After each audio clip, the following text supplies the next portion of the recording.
श्रवण कुमार जी, राजस्थान से। राधे राधे जी। श्री राधे महाराज जी, श्री हरिवंश, आपके चरणों में प्रणाम।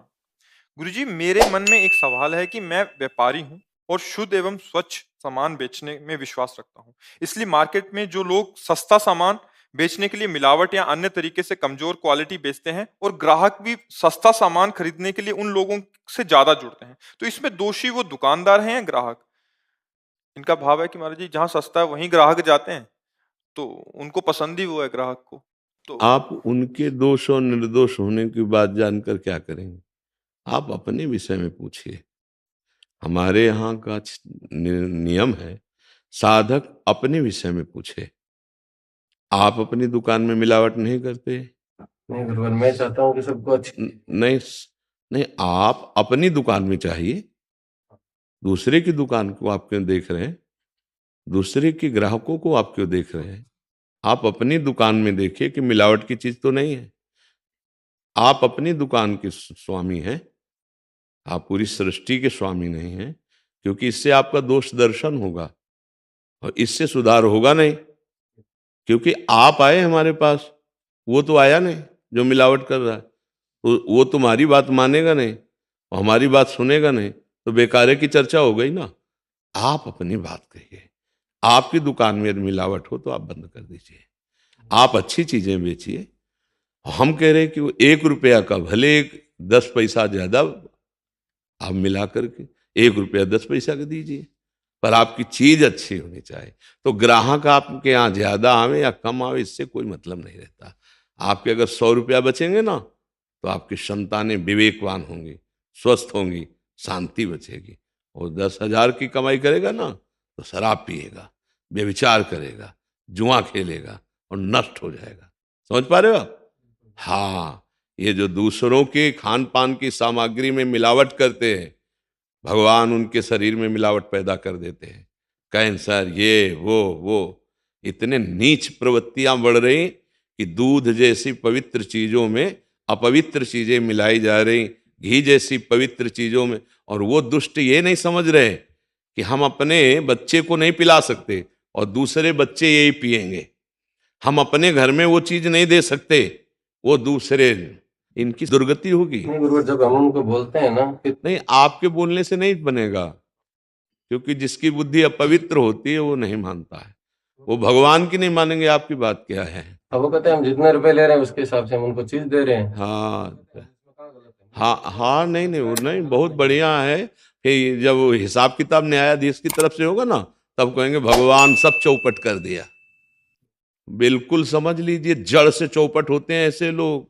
ऐसे लोग जब उन्नति हो ना, तो देख करके आप ये मत जानो कि उन्नति हो रही। हाँ, अधर्म आचरण करने वाला कभी सुखी नहीं हो सकता, उसका वंश सुखी नहीं हो सकता। ये हमारी बात लिख लो। अधर्म आचरण करने वाला मेटिया मेट हो जाएगा। और मेटिया मेट हो जाते हैं, समाचार पढ़ के या सुन के आसपास देख लेना।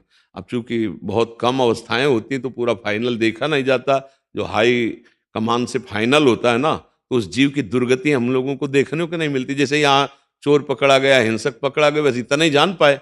इसके बाद उसके साथ व्यवहार क्या होता है थाने में, इसके बाद फिर उसको जेल में क्या होता है, ये तो वहां जाए तब फिर पता चले। तो ऐसे ही उस जीव की दुर्गति जो होती है नरक आदि में, यहाँ तो नहीं समझ पाए। यहाँ तो ठीक है, कर लो कर, ये तो खेती दी गई है। बमूल बोलो या दाक्षोहारा, आम केला, ये बोलो। अच्छी फसल पैदा करो या बुरी खेती तुम्हें दे दी गई। तुम्हें जीवन दे दिया गया, तुम्हें स्वतंत्रता दे गई, अब पापाचरण करो, कुछ भी करो। लेकिन उन नीच पुरुषों से पूछो कि जो तुम मिलावट करके अपने घर को नहीं खवा सकते हो, वही कोई अपने लाडले परिवार को पवाएगा और वो परिवार के लिए हानिकारक होगा, उसका पाप बड़ी। आप सोचो, ये चीजें खाने वाली इजी, ये अच्छा वो दूध है। अब जिनके जानवर नहीं है, उनको अपने परिवार के लिए चाय के लिए को चाहिए ना, वो तो लेंगे ना। हाँ, फिर वो जब वो पिएंगे तो बीमार होंगे, परेशान होंगे, उनको कष्ट होगा, तो दुर्गति नहीं होगी उनकी। पाप कर्म कर रहे हैं, उनकी दुर्गति पर हमें अपने को देखना है। आपके द्वारा ऐसी गलती ना हो, आप कोई ऐसी बात ना करें और धर्म पूर्वक चलें। आप थोड़ा गरीब रहेंगे लेकिन सुखी रहेंगे, आपका परिवार सुखी रहेगा और परलोक में आपका मंगल होगा। और सही बात, धनी वही जिसका हृदय शांत है, संतोषी है, हृदय शांत है, तो बिना नींद की गोली के आराम से सो जाएगा। वो एसी लगवाएगा, सब व्यवस्था करेगा और जलता रहेगा, और फिर उनके बच्चे पादुका चलाएंगे उन्हीं पे और उनको धक्का मार के घर से बाहर निकालेंगे। फिर उनकी जो दुर्गति, ये तो साधारण ब्याज है, मूल जो नरक में होगा वो भोगते नहीं बनेगा। अधर्म कभी किसी को सुख नहीं दे सकता, कभी। अधर्म बिल्कुल दुख का ही हेतु है। हमारे बीकानेर शहर में बहुत सारे दूध की डेयरियां हैं, कई लोग ऐसे पकड़े जाते हैं उनके साथ। देखो, अब जब भजन नहीं है, सत्संग नहीं है, शास्त्र स्वाध्याय नहीं, तो प्रधानता होगी धन की, और जब धन की प्रधानता होगी तो वो कुछ भी कर सकता है, वो कुछ भी कर सकता है धन के लिए। जिसकी बुद्धि में केवल धन की प्रधानता होती है ना, वो कुछ। और जो आदमी सत्संग सुने, थोड़ा शास्त्र स्वाध्याय करता है, उसके हृदय में धर्म की प्रधानता होती है। वो डरता है कि हम ऐसा कार्य करेंगे तो भगवान नाराज हो जाएंगे, पाप बन जाएगा। धर्मात्मा पुरुष डरता है। ये पापात्मा जी थोड़ी डरते हैं, तो कुछ भी कर सकते हैं। पापाचरण करने वालों को, हाँ, धर्म का भय नहीं, समाज का भय नहीं, भगवान का भय नहीं, शास्त्र का भय नहीं, तो उनकी बातें तो मत ही करो। आप अपने को सुधार करो तो कर लो, नहीं तो देखो समाज के सुधार के लिए बड़े बड़े संत महात्मा विचरण करते हैं, प्रवचन करते हैं। कोई मान ले तो कल्याण हो जाए, कौन मानता है? तो बात यह कि अगर आप आए हो, आप कृपा करके संत समागम का भाव रखते हो, आपसे गलती ना हो, आप अपने को सुधार लो, बस इतनी बात है। दूसरा सुधर जाए हम आशा नहीं रखते।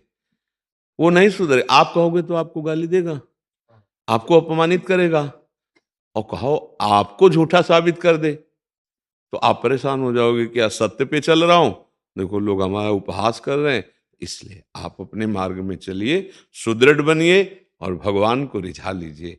ये मनुष्य जीवन भगवान के और परिवार को सुखी करने के लिए धर्म के द्वारा कमाया हुआ पैसा।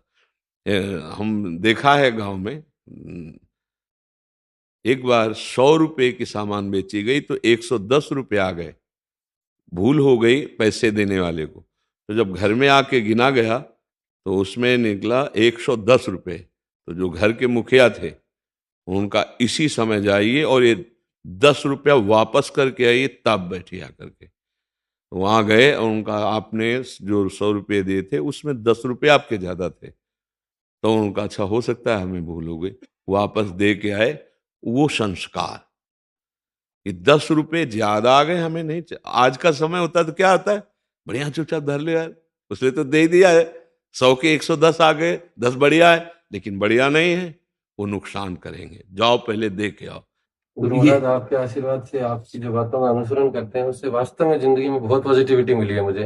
तो मैं इसके लिए, हम आशा भी करते हैं कि हमारे जितने श्वासें बची हैं वो हमारे भारत देश की सेवा में लगे। मेरे पापा तो दिन भर आपकी वो सुनते हैं, उसका वीडियो। हाँ, बस सुने और भगवान का नाम जप करें और अपने आचरणों में अगर उतार लें तो हम बाबा जियों का जीवन धन्य है।